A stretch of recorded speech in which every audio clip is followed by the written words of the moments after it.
ब्रज क्षेत्र के यमुना किनारे बसे भुजपुर गांव की पहचान केवल उसकी हरी भरी खेती, शांत और सात्विक वातावरण से नहीं थी, बल्कि वहां की असली आत्मा वह निष्कलंक भक्ति थी जो हर ग्रामवासी के हृदय में ठाकुर श्री कृष्ण के लिए धड़कती थी। जहां सुबह की पहली किरण तुलसी के चौरे पर गूंजती शंख ध्वनि के साथ ठाकुर जी की आरती से शुरू होती और रात के अंतिम पल तक नंदलाल की लीला का गुणगान गूंजता रहता। इस गांव के हर घर में ठाकुर जी का मंदिर था, लेकिन एक निर्धन बुजुर्ग, निसंतान, विधुर और अकेले जीवन जी रहे बाबा नामक व्यक्ति का घर एक विशेष चमत्कारी स्थान था, क्योंकि वह ठाकुर जी को अपने पुत्र की भांति मानते थे, उनसे बातें करते थे, भोजन कराते थे और सबसे बढ़कर ठाकुर जी उनकी बातों का उत्तर भी देते थे। यह गांव का रहस्य नहीं था, परंतु लोगों ने इसे बाबा की भक्ति का भ्रम मानकर कभी गहराई से समझने की कोशिश नहीं की। परंतु सच्चाई तो यह थी कि ठाकुर जी स्वयं बाल रूप में बाबा के घर निवास करते थे। बाबा जब उन्हें भोजन कराते तो थाली खाली हो जाती, जब उनके वस्त्र धोते तो वे रातों रात सूख जाते, और जब बाबा उनके साथ बातें करते तो दरवाजे पर खड़े लोग कान लगाकर ठाकुर जी की हंसी और मीठी बोली को स्पष्ट सुनते थे। एक दिन गांव में भारी अकाल पड़ा, फसलें सूख गईं, जल स्रोत रुक गए और लोगों के चेहरों पर चिंता की लकीरें खिंच गईं। तभी बाबा ने ठाकुर जी से विनती की, लला, तू तो सब जानता है, कुछ कर, इन लोगों को बचा। ठाकुर जी ने मुस्कुराकर कहा, बाबा, तू कहे तो बारिश कर दूं। बाबा रो पड़े और ठाकुर जी ने उसी रात नृत्य करते करते ऐसा मेघ गर्जन किया कि बादल फट पड़े, वर्षा हुई और खेत लहलहा उठे। इस घटना के बाद गांव वालों ने बाबा को एक संत की तरह पूजना शुरू कर दिया, पर बाबा ने कहा, मैं कुछ नहीं, सब लल्ला की कृपा है। इसके बाद गांव में एक के बाद एक चमत्कार होने लगे। जिनके बच्चे नहीं थे उन्हें संतानें मिली, जो बीमार थे वे ठीक हो गए, जो निर्धन थे उनके आंगन में लक्ष्मी आ गई। परंतु एक दिन एक व्यापारी, जिसने इन बातों को धोखा समझा, बाबा से मिलने आया और कहा, अगर तू सच्चा है तो ठाकुर को अभी मेरे सामने बुला, मैं उन्हें देखना चाहता हूं। बाबा ने विनम्रता से कहा, लला भक्तों को दिखते हैं, जिज्ञासुओं को नहीं। यह सुनकर व्यापारी ने बाबा के मंदिर में घुसकर ठाकुर जी की मूर्ति को हिला दिया और कहा, यह तो बस एक पत्थर है। तभी तेज प्रकाश हुआ और वह व्यापारी मूर्ति के सामने गिर पड़ा। उसकी आंखों से खून बहने लगा और वह अंधा हो गया। बाबा ने दौड़कर ठाकुर जी से कहा, लला, इसे क्षमा कर दे। तभी मूर्ति से एक दिव्य बालक प्रकट हुआ और व्यापारी की आंखों पर हाथ रखकर बोला, भक्त का अपमान भगवान सहन नहीं करते, पर भक्त की विनती पर दया करता हूं। व्यापारी ठीक हो गया और उस दिन से उसने अपना जीवन ठाकुर सेवा में समर्पित कर दिया। यह सब देख गांव के प्रत्येक व्यक्ति की श्रद्धा अब केवल गहरी नहीं बल्कि अडिग हो गई। एक बार एक विदेशी वैज्ञानिक उस गांव में यह सब देख शोध करने आया, पर उसकी वैज्ञानिक दृष्टि इन चमत्कारों को समझ न सकी और उसने बाबा से पूछा, आपके ठाकुर जी क्या सचमुच जीवित हैं? बाबा ने मुस्कुराकर कहा, प्रेम में जीते हैं, तर्क में नहीं। और जब वह विदेशी लौटने लगा तब उसने देखा कि उसकी जेब से स्वयं एक पत्र उड़कर बाबा के मंदिर में चला गया, जिसमें लिखा था, हे प्रभु, मैं आपके चमत्कारों के आगे नतमस्तक हूं, आप सच में जीवित हैं। यही नहीं, एक बार गांव में डकैतों का हमला हुआ। सभी लोग भयभीत हो गए, पर जब डकैत बाबा के घर पहुंचे तो उन्होंने वहां एक तेजस्वी बालक को खड़े देखा, जिसने मुरली बजाकर पूरे गांव में ऐसा प्रकाश फैला दिया कि डकैत अंधे हो गए और भाग खड़े हुए। उस दिन से गांव को ठाकुर जी ने अपना क्षेत्र घोषित कर दिया। वर्षों बीत गए, बाबा वृद्ध हो गए। एक दिन ठाकुर जी स्वयं उनके पास आए और कहा, बाबा, अब चलो, बहुत सेवा की तुमने। बाबा ने कहा, लला, तेरी सेवा ही मेरा जीवन था। और उसी रात बाबा ने ठाकुर जी की गोद में अपने प्राण त्याग दिए। अगले दिन जब गांव वाले बाबा को देखने पहुंचे तो देखा कि मंदिर में ठाकुर जी की मूर्ति में बदलाव आया है। वह अब बाबा की गोद में बैठे हुए दिख रहे थे और बाबा की देह दिव्य सुगंध से सुशोभित हो रही थी। उनकी देह कुछ क्षणों में विलीन हो गई और मंदिर के ऊपर स्वयं प्रकाशमान शब्द उभरे, जहां प्रेम है वहां प्रभु साक्षात है।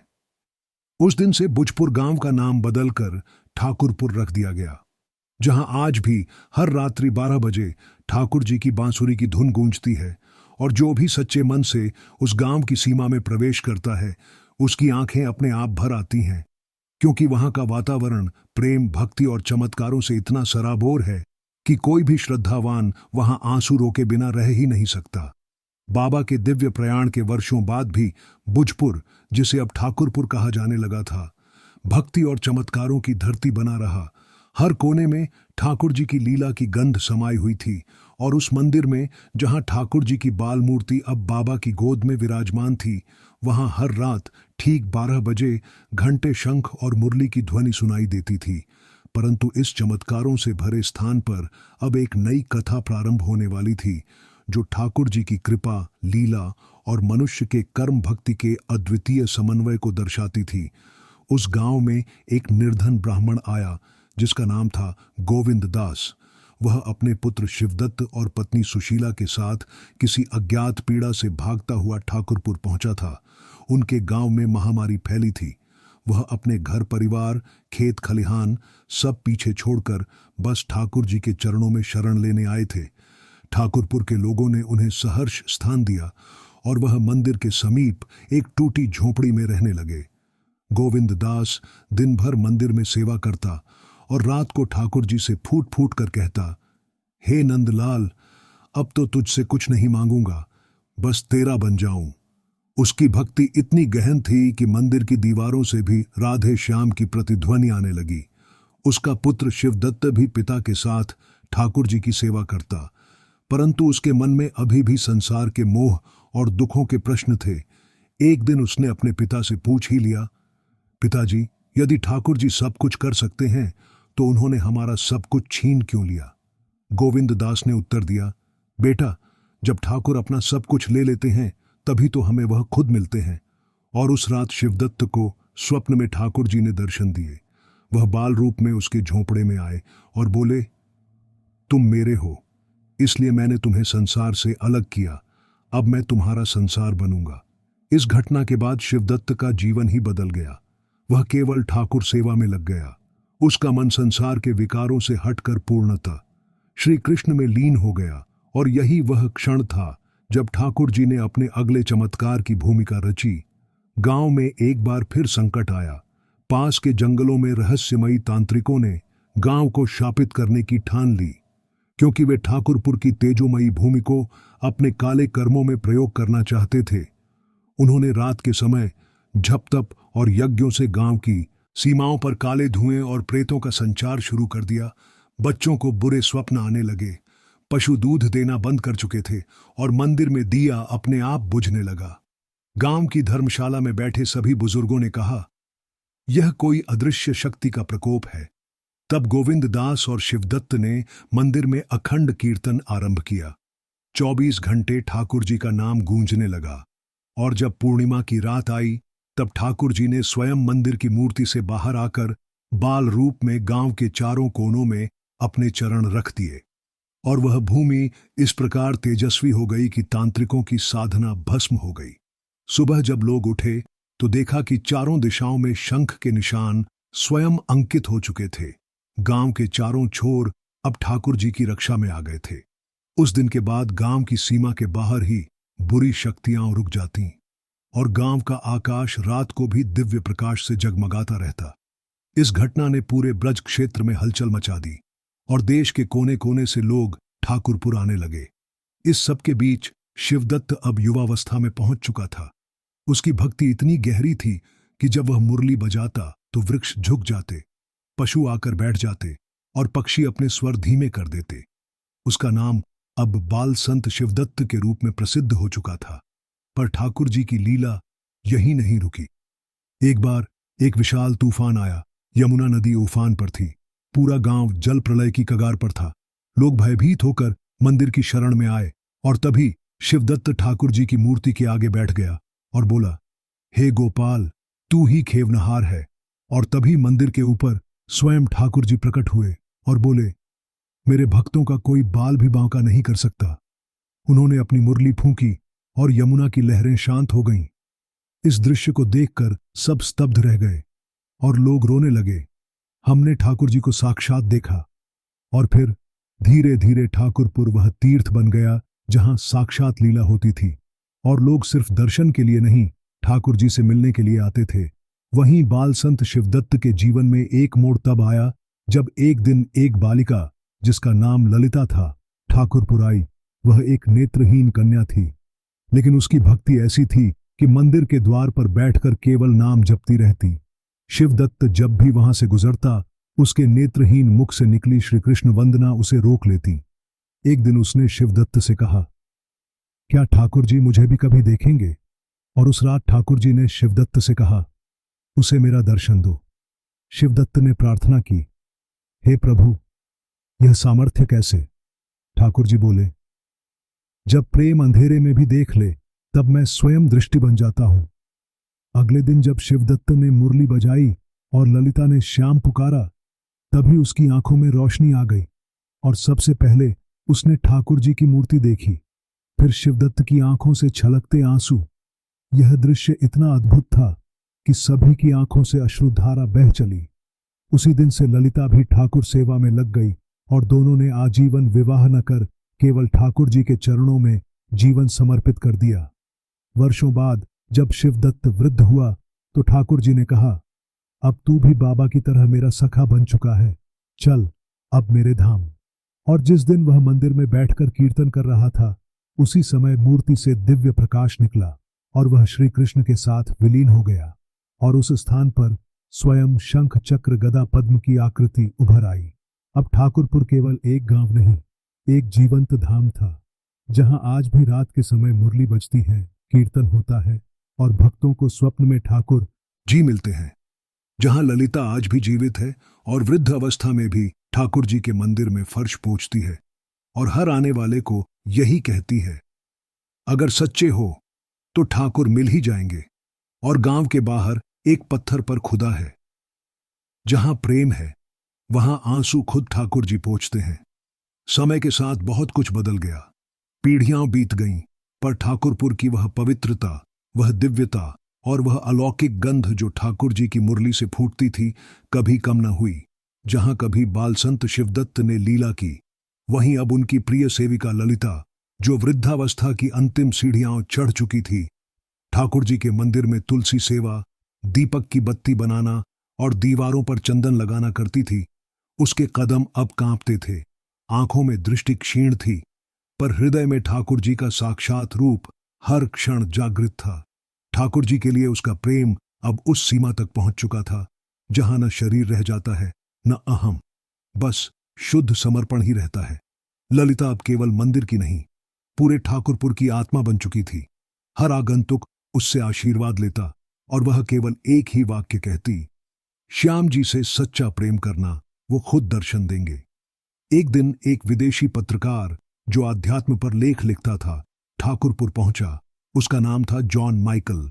उसने सारे देश का भ्रमण किया था, पर ऐसा धाम कहीं न देखा। उसने कैमरा, रिकॉर्डर और कई सवालों के साथ ललिता से भेंट की। वह बोला, मां, क्या ये सब कहानियां हैं या सच?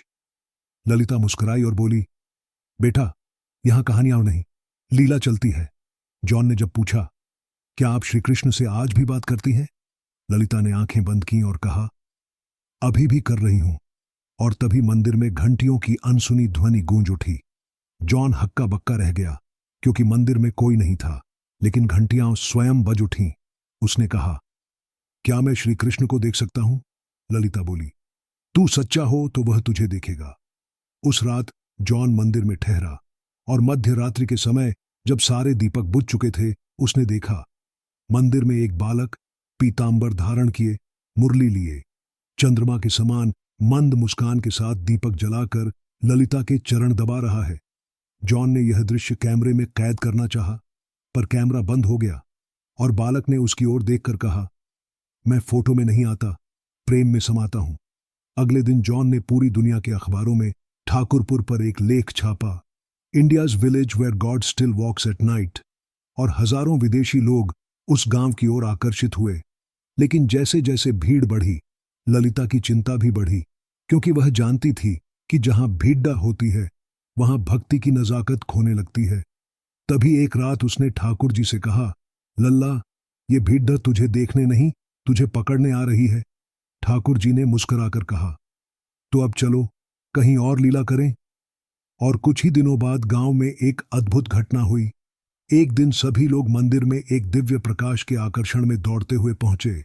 वहां देखा कि ठाकुर जी की मूर्ति के पास ललिता की निर्जीव देह बैठी है, पर उसकी मुस्कान वैसी ही थी जैसी ठाकुर को देखकर होती थी। और जब एक बालक ने उसका सिर छुआ तो मंदिर की छत से पुष्प वर्षा होने लगी, घंटियां स्वयं बजने लगीं और ठाकुर जी की मूर्ति से एक दिव्य स्वर आया, ललिता अब मेरे साथ है। और ठीक उसी क्षण मंदिर की मूर्ति अदृश्य हो गई। ठाकुर जी, ललिता और बाबा की त्रिदेव मूर्ति हवा में विलीन हो गई। मंदिर के स्थान पर अब एक विशाल श्वेत कमल उग आया, जिसकी पंखुड़ियां श्री कृष्ण नाम से जड़ी थीं। गांव के लोग समझ गए कि ठाकुर जी अब दृष्टि से नहीं, आत्मा से मिलेंगे। अब मंदिर नहीं था, पर श्रद्धा और प्रेम की ऊर्जा उस स्थान को जीवंत बनाए रखती थी। समय बीतता गया, पर ठाकुरपुर में हर पूर्णिमा को रात 12 बजे घंटियां अब भी बजती थीं, और जो भी उस समय वहां होता उसे दिव्य दर्शन होते। किसी को बाबा दिखते, किसी को बाल कृष्ण, किसी को ललिता मुस्कुराती दिखाई देती।